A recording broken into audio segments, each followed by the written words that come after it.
So morning all, out with RB again, and yet another test ride. This one is Aaron's bike, ride test for the customer, as we always do on all our videos, show the customer the bike being ridden. So this is Aaron's blue and white LXR 125, probably one of the best sports bikes, Lexmoto 2. Obviously we'll point out the good points and the bad points.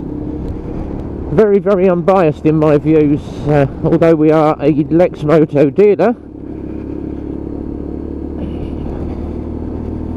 and obviously make your own mind up on what you want to buy.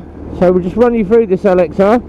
If you've seen loads and loads of my previous videos, I have done countless numbers of these LXR test rides. So just to run you through the bike, if you haven't watched any of my videos and this is the first one that you've seen, seating position very, very nice, tucks you into the tank, knees nicely down under that tank as well, so I don't know if you can see down there. It's a very wet and windy morning. It was lovely and sunny about 20 minutes ago when I turned up at the garage to ride, and then all of a sudden this huge black cloud has appeared above. I reckon the weather knows that RB's riding. Let's give him some more rain. So might have to wipe the camera a couple of times. And the mirror position on this, very, very nice. Nice wide mirrors. I do like the mirrors on these. A little bit on the small side, but I've got an ample view of the road behind. And I can see that car in the rear. It's coming up off the outside. There he is. So it's a very, very good view of the mirrors. Obviously it depends on your height on the bike, your seating position, how good the mirrors are. Now running through the clocks on this, nice big rev counter to the centre. Off to the left you've got all your indicator lights, so you've got your normal lights, your day running lights, you've got your main beam, high beam switch in there, and all your information is on the left. Over on the right on the LED you've got a gear position indicator, speed in miles or kilometres underneath, distance travelled, fuel tank along the bottom. So very, very easy just to look down. Very simplistic dash on these, not overfilled with information or crammed with loads of stuff, which is just what you want. Quick glance down, what am I doing? There we go, job done. And obviously bar position on this, very, very nice. It is a sports bike style, so it's got those low bars, but they are raised up slightly. They're not full on drop handlebars like you would get on some big sports bikes, so it is comfortable on the arms for a good sort of 30 miles or so before you start to get any ache. And obviously with the wind resistance it does sit you up onto the right, so you get held back and it takes a little bit of weight off of those wrists. A nice big tank on this as well, and obviously this is the plastic cover over the tank is underneath, but that does tuck your knees in very, very well on this, and it's alright for 2 up as well. It's got your pillion pegs on it, and the pillion seat height is a little bit higher than the rider, obviously, just to perch you above the rider, but 2 up, not a problem.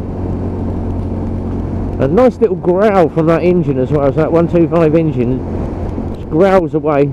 Has got that nice stainless can to it as well, so you've got the stainless system on this one. And just varying my speeds on this, so obviously I'm doing my normal sort of 35 to 45, sitting around somewhere around about the 40. Just trying to vary the rev response on this while we crank some miles up on it. Now the downsides, that's the positive bits. It's a lovely ride, it is a sports bike, and for just under £2.5 grand, it does the job. It does what it says on the tin.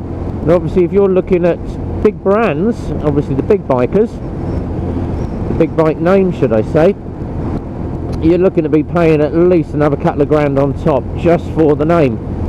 And the engine in this is a water cooled and very, very easy to maintain. Now the down points. A lot of people have obviously gone negative about the tyres on these nylon tyres. The nylon tyres I never have an issue with. Even riding in wet weather, I never have a problem leaning this bike or manoeuvring it about. In wet weather you're going to take it a little bit slower, and I don't mind riding in the rain as well, so it gives me a chance just to check how good these tyres are. But I never have a problem with the nylon tyres. But a lot of people do obviously go to town and slag off, oh, they're not nylon tyres, I'd rip them off and put a set of Pirellis or Bridgestones or Michelins on them. I never have a problem. And it is down to, once again, personal choice. If you're going to absolutely hair around like a lunatic in wet weather, then you are going to get a twitchy back end, or you are going to lose the bike. So it's just down to individual choice on, and then obviously riding styles, how you look after yourself. The other issue we had with these locks, obviously the Generation 1 locks that came out did have problems. It's all over the forums, I'm not going to lie about it. They did have electrical issues with the barrels. It has been sorted out at the factory, and we got the Generation 2 locks. So all sorted out on that. And that is what Lexmoto warranty is for. You have an issue, you get it into your dealer, and once again I get to check out the combined braking. They're coming in hard on that front brake, stops on a sixpence, and the gearbox on this is lovely and smooth. There we go, I'm just changing down, and that's very, very easy on the foot. Clutch has been set up lovely by the boys on this one. Now obviously it's down to how good your supplier or your dealer is selling you the bike. We do a very extensive 90-point bolt check. That's literally every single bolt on the bike is checked. The check coming out the factory, but we do that second bolt check. We make sure it's absolutely spot on perfect. We run the bike up and put some fuel in it, run the bike up, and then we check all the functions on it, indicators, lights, horn, blah blah blah, etc, etc. Then comes across the meet and ride. Now I normally get between 12 to 15 miles on every bike. A lot of people saying, oh, I've picked a bike up and it's only got a couple of miles on the clock. That is not enough to ride test and check the effectiveness of a bike. So I would always say, make sure that you've got some decent ride test mileage on it. Some people don't like their bike being ridden for 20 miles or 20k, but that is the only way that you're going to find if the bike has an issue. Great, you've got 2 miles on the bike, you get down the road, the bike breaks down. First one you're going to be on the phone to is the dealer. Why is my bike broken down? I've just picked it up, I've got an issue. And then most of the youngsters are going to be on the forum, oh, I bought a bike, it's crap. It's not crap, it's just that it's not been PDI'd or inspected properly. But that is down to the individual dealers. Every dealer and supplier is different, so just make sure when you are choosing a bike, ask your dealer or your stockist, what are you going to do to get my bike ready? If they're not going to do if they just say, oh, it'll take us a couple of days, we'll just give it a quick bolt check, take it round the block, if it's all good mate you can come pick it up, that is not good enough. You want these absolutely tested to the hilt. After our ride test we do a second QC, so a big bolt check on it, make sure everything is absolutely perfect. So we do check out everything, and then obviously down to me to register a bike, get it all sorted, give it a clean coat of ACF 50, and I bang on about that again. Rusting on any bike is going to happen if you don't look after it. Keep the thing dry. If you're riding in wet weather, then fine, get it home, just dry it off at the end of the day or park it up in the garage. Once a week, grease and adjust all your bolts, do your chain, coat of ACF 50. Road dirt and road salt on a bike is a killer. Any bike will rot, whether it's a big brand bike or whether it's a Chinese bike. They are all the same, they're all going to rot. They're all made from the same thing, metal. Metal does degrade. So coat of ACF 50 at least, or at least once a week, wash your bike, look after it. If you look after your bike, it's going to look after you. And then the only other thing that we found was people complaining as well about the brakes. Well, my front brake's good, but my back brake feels really, really spongy. On every Lexmoto sheet, when we print them off for the technicians, it has got a box that we have to tick to say that we have done a CBS, combined brake system bleed. You have to double check. A little bit of air, while they've been moving in transit, any air in the system is going to work its way through, so you should always be checking that your bike's had a CBS bleed before you get it. We normally check them all over. This one is absolutely perfect, no issues whatsoever, but we always check the CBS system as well. And it's normally where people have missed it doing the PDI or the inspection process, but there is a little box to tick when we do our initial investigations to say yes, we have checked it and done a CBS bleed, or checked the CBS system. And it's the same for all bikes. Some of the big bikes now are all combined braking or dual braking. Get it on a lot of the new BMWs now. And if you've ever tried to bleed a BMW, it can take absolutely ages, because the ABS reservoir is right under the tank. So that's the good points and the down points. Now obviously I do buy a thing called Reach. And I haven't done a Reach score on one of these for absolutely ages. Rideability. I absolutely love these, being a sports biker. I do like the shape of these, I like the look of them, I like the sound of them. And they ride absolutely lovely. So rideability, in my book, 10 out of 10. This is personal choice, obviously. Everybody's got different opinions. Now I'm going to come in on the rear one on this one. And I've got the clutch in. And you can just see, ooh, how quick you can pull that up just using that rear brake. And then once again down through the box, just holding the clutch in. Lovely, soft, smooth gearbox. Just what I'd expect. Now economy on these, only 125, you should get at least 70 to 100 to the gallon out of a good one, unless you're absolutely ragging it like a mad thing. Affordability, compared to some of the big brands, the affordability on these is absolutely excellent. Another 10 out of 10 for me. Comfort. At the end of the day, it is a sports bike. If you want comfort, don't get a sports bike. They are going to make your wrists ache, they're going to make your back ache bent over, they're going to bring your legs up a lot more tucked under that tank. So I'd always say sit on a sports bike. If you really like a sports bike, sit on a sports bike and check it out before you decide to go and buy it. Don't just buy it because it looks nice. A picture can sell 1,000 bikes. Sit on a bike, try it for size, see what you think, and if it's the bike for you, then purchase it. But if it doesn't feel right and you've got a niggle in the back of your mind thinking, am I going to enjoy this? Just imagine what your journey is going to be and how long you're going to be sat on that bike. And if you've got any doubts, then look at a different model, look at a different brand. So comfort on this, I'm going to give it a 9, because it's not the most comfortable bike in the world. It's a sports bike, and that's just being honest. But obviously I'm used to sports bikes, and being bent over a tank doesn't bother me. I will put up with the bad back and the sore wrists, because I enjoy being hunched over a bike. As I always say, feet forward on a cruiser does feel very unnatural to me, because I've spent years and years over sports bikes. But once again, it is personal choice. Handling though, if you've looked at the video, I think it should be up by about now. We had a customer in, Vincent. He's got the same identical bike to this one. He's got a blue and white LXR, and we put a new back tyre on it for him. He had a puncture in the back wheel, had a nail in it. Could have done a puncture repair, but we don't normally do puncture repairs on bikes.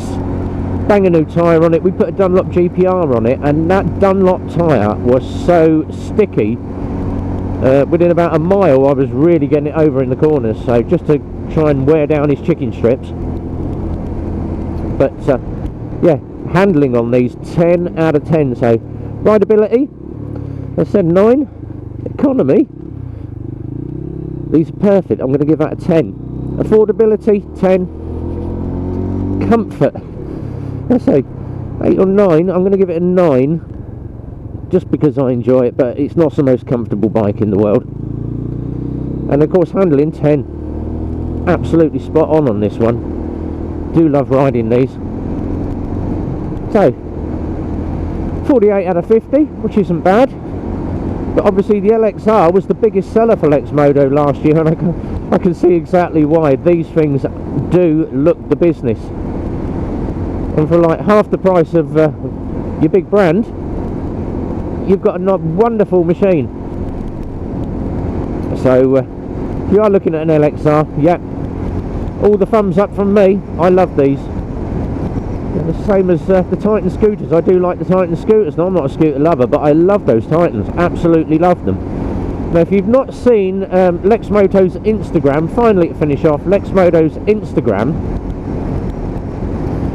there was an unveiling yesterday.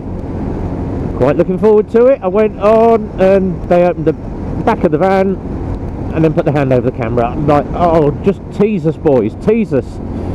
I am so waiting for that unveiling. Now, I've got an idea what it is in the back of my mind, but obviously sworn to secrecy, punishment of death if you leak any information, and dealers are all the same. The dealers obviously know what's coming, but punishment of death we are not allowed to say until Lexmoto release it. But check out lexmoto.co.uk, because there are some new bikes coming. And all the bikes are now arriving from China. So we've been told we've got ZSBs coming soon, and that is the most cheapest bike you can buy. It's $14.90 on the road. They retail at $129,999.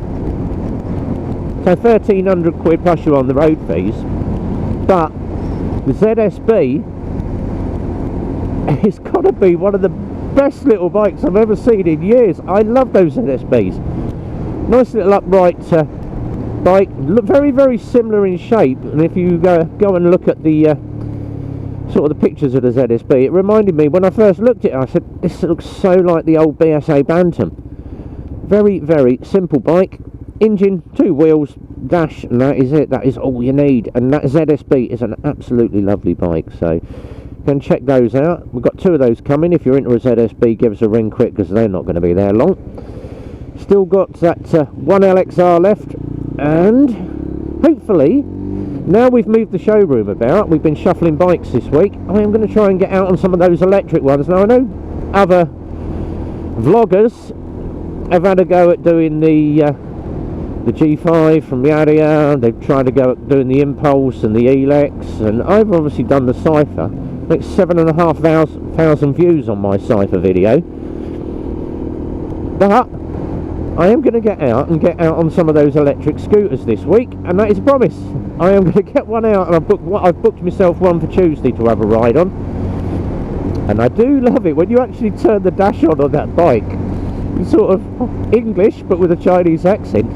The Bluetooth is ready to connect. Yes, it's got Bluetooth connectivity. You can get an app for the bike, you can change all your settings, and I'm like, oh, I like this. And you can play your radio through it. You can put your tunes through the dash as you're riding along on your little electric bike. You can have any engine noise, so you can have a bit of radio going while you're going to work. And obviously good range on them as well. And the best thing is, obviously, no tax, no fuel costs, no servicing costs. All it needs is a quick bolt check. There's no engine oil to change, no plug, no tappets to adjust. And that will make your servicing a little bit cheaper. So brilliant idea. And obviously we were on the live stream with Zedhead the other day, chatting away, talking electric bikes. What is the future going to be for electric bikes? And I can tell you, it's going to be electric very, very soon. I'm just waiting to see some more info on this Damon Hypersport. And if you've not seen the Damon Hypersport, 200 mile an hour, 200 brake, 300 mile range, electric has come on so far. But go and check out the videos, Zedhead Motovlogs, where I think there's about 4 of us in the room, and we're all chatting about electric motorcycles. Harley Livewire, the new Triumph colours for the Rocket 3, and other bits and pieces all about electric bikes. So go and check that feed out. And obviously, if you don't follow Zedhead, go and give him a like and subscribe on his channel. He's at 250. I'd like to get him up to 500 by the end of the next couple of months. So if you are a subscriber of mine, pop across to Zedhead, give him a click, and then if you do enjoy the videos, and I'm gonna wind it up now, close this off because it's been a long old ride, and you're probably sick to death of me mumbling on. All the vloggers that I followed are down the bottom: Military Biker, Zedhead Motovlogs, Bikes, Beards and Brews, Hellbelly, Sets of Pendants, Ozarks. There are so many down there. Jim Diesel, Diesel's Hogs. There's just hundreds of bikers that I follow, but the best 12 are at the very last. They're the last ones on my list on each of the YouTube videos. So scroll down, have a look at the motovloggers that I follow, and have a look around about the last 12.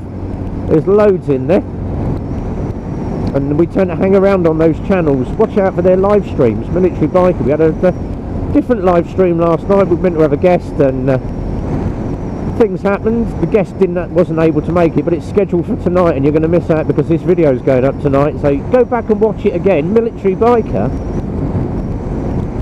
and he's going to have Adam Sandoval. So if you know who Adam Sandoval is, loads and loads of awards he's won. Travels around the world on his motorcycle with his little dog Scooter,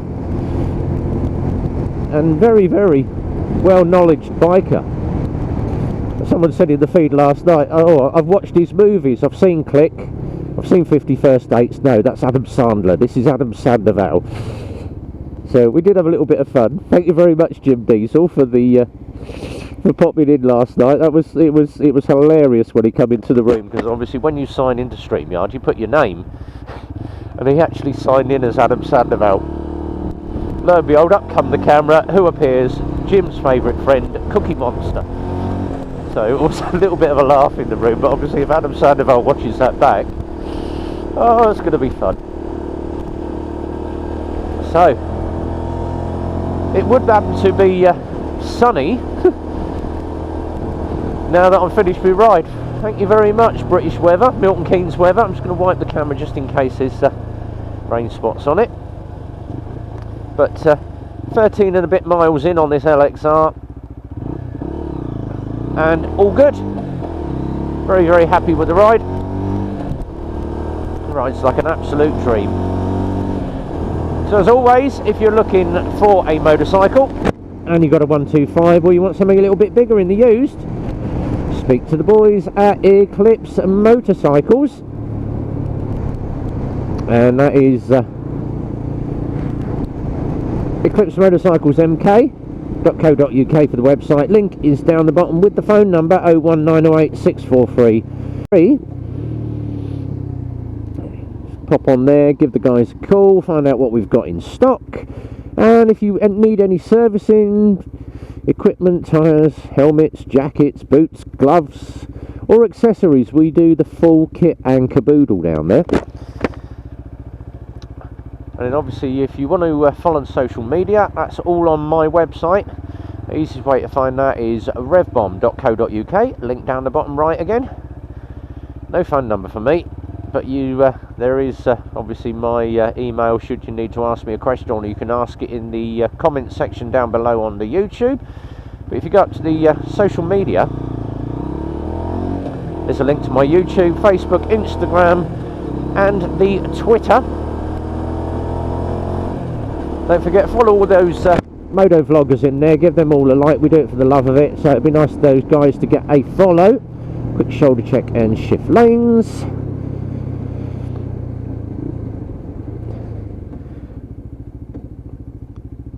And then finally, if you're not subscribed, hit that subscribe notifications bell. Hit the bell, that will tell you when the next video is due to go up. Come along, car. Heading back to the garage, go and have my obligatory cup of coffee, warm my hands up, and have a cigarette. So whatever you're doing this weekend, not long till we can all get out riding.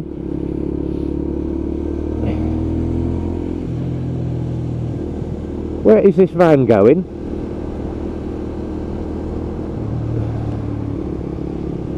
Great, cut me off.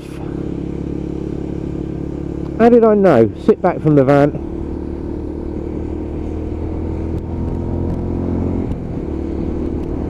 As I say, another van.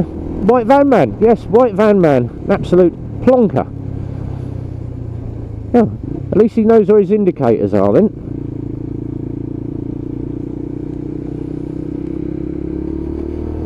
You would be surprised how many people in Milton Keynes don't know how to use the correct lane on a roundabout. It's not rocket science. Big white marker line. Look, follow the white marker line. There's a marker line there. You don't cross it when someone is in your lane. Pleb. I just wish now that I was on the ZX7R. It's like, bye wing mirror. So, let's get back on game. If you do enjoy the video, give us a thumbs up, like, subscribe, blah blah blah. I think I've said all that already until knobhead in front put me off. Until the next time, guys, and I'll probably see you on one of the live streams this week. Have a great week, have a fab weekend. I'll be signing out, and as always, take care. It's a big goodbye from me.